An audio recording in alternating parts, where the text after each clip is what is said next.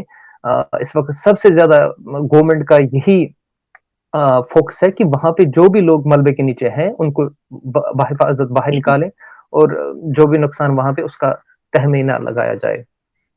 جی جی، آپ کے کہنے کے مطابق آپ کا کہنا یہ ہے کہ جو ماہرین ہے وہاں پر وہ یہ کہہ رہے ہیں کہ جو اتنا مالی اور جانی نقصان ہوا اس کی ایک وجہ یہ بھی ہے کہ جو بلڈنگز بن گئی ہے وہاں پر، جو بھی عمارتیں ہوں. بن گئی ہے وہاں پر ایس او پیز فالو نہیں جی کیے گئے ہیں بناتے وقت. جی جی بالکل. جی کامران صاحب، میں آپ سے جاننا چاہوں گا کہ جو ترکی میں جو یہ زلزلہ آیا اس کی وجہ سے بہت سارے لوگ جو ہے وہ متاثر ہوئے. مجھے آپ یہ بتا دیجئے جو حکومت ہے یا جو این جی اوز ہیں، جو لوگ ہیں، وہ کس طرح سے جو متاثرین ہیں ان تک ریلیف پہنچانے کی کوشش کر رہے ہیں.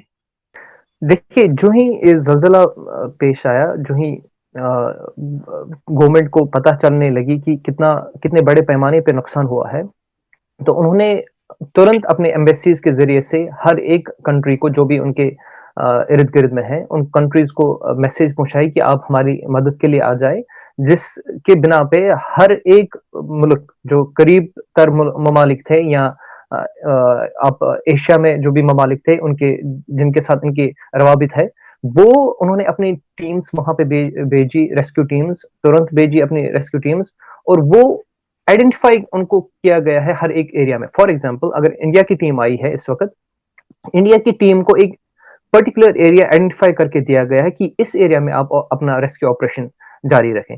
اسی طرح سے اسرائیل کی ریسکیو ٹیمز آئی ہے، قزاقستان سے ریسکیو ٹیمز آئی ہے، بہت ساری باقی ممالک سے بھی ریسکیو ٹیمز آئی ہے، پاکستان سے آئی ہے، بہت ساری ویسٹرن ممالک سے بھی ٹیمیں آئی ہیں. اس وقت انہوں نے اپنے اپنے ایریاز میں ایک آئیڈینٹیفائڈ ایریا چن لیا ہے جس کے اوپر وہ ریسکیو وہاں پہ کر رہے ہیں. تمام جو ماڈرن اکوپمنٹس وہاں پہ استعمال کیے جا رہے ہیں، جس کے بنا پہ بہت سارے لوگوں کو، ایون آپ نے دیکھے ہوں گے ویژولس میں، 2 سال 1 سال یا 8 دن کے بچوں تک کو وہاں سے نکالا گیا بحفاظت.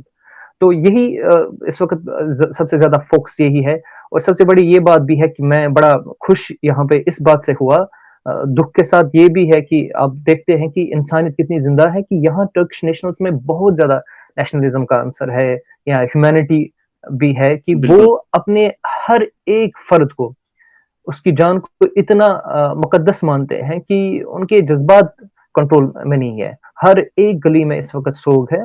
البتہ اب یہ آگے آ رہے ہیں، اپنے ایریاز میں جمع کر رہے ہیں جو بھی ان کے پاس فوڈ ہو یا کلوتھس ہو یا کچھ بھی ان کے پاس سامان ہو، اس وقت وہ جمع کر رہے ہیں، اور کسی ایک کامن پوائنٹ پہ وہاں پہ یہ اسٹاک کیا جا رہا ہے، اور وہاں سے گاڑیاں ٹرانسپورٹ کر رہی ہے.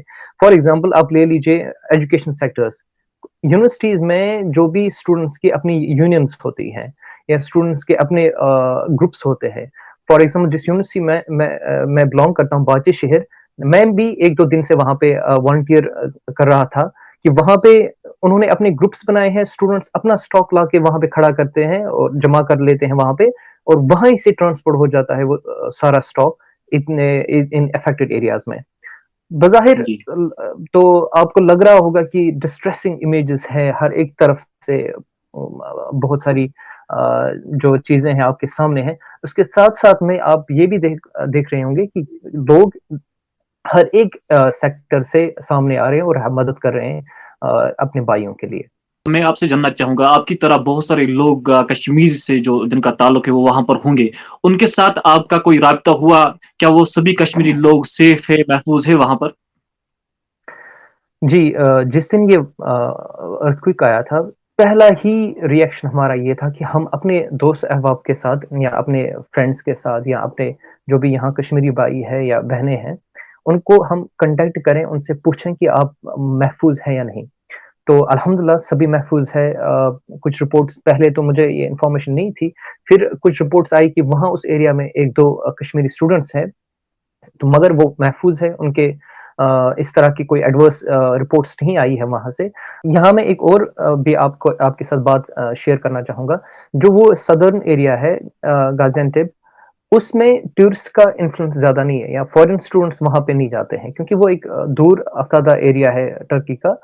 زیادہ تر جو اسٹوڈنٹس ہوتے ہیں، فورن اسٹوڈنٹس ہوتے ہیں ایجوکیشن کے لیے جو آتے ہیں، وہ یا تو استنبول میں اسٹے کرتے ہیں، یا وہ انکارا میں اسٹے کرتے ہیں یا ازمر، ان زیادہ اہم جگہوں میں پہ وہ ایجوکیشن حاصل کرتے ہیں. اس والے ایریا میں بہت کم دیکھنے کو ملا ہے. میں بالکل جی ممتاز. آپ کی ہی وسادت ایک اور بات بھی کہنا چاہوں گا. یہ جو یہاں پہ ارتھ کوئک آیا، پھر اس کے بعد جب آپ دیکھتے ہیں کہ ایمرجنگ ڈیٹیلز سامنے آئی کہ کس طرح سے نقصان، آپ نے دیکھا ہوگا کہ کس طرح سے جانی نقصان بھی پیش آیا یہاں پہ. ہمیں بالکل یہ بھی ایز کشمیری یا ایز ہم اپنے علاقوں میں بھی دیکھیں کہ اس طرح کے حالات وہاں پہ بھی پیدا ہو سکتے ہیں کسی بھی وقت.